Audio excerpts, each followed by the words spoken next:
Next, install the new spark plugs. You need to lower them slowly. Once the spark plug reaches the bottom, start the threads by hand at first.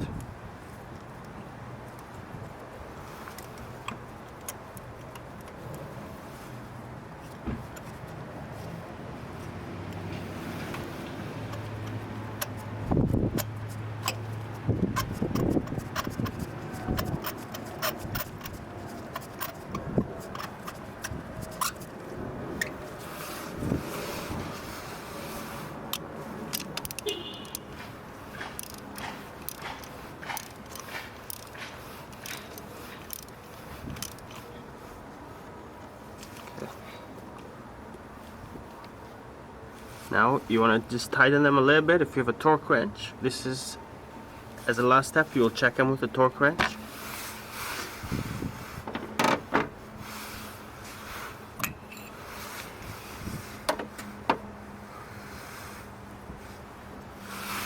Install the ignition coil.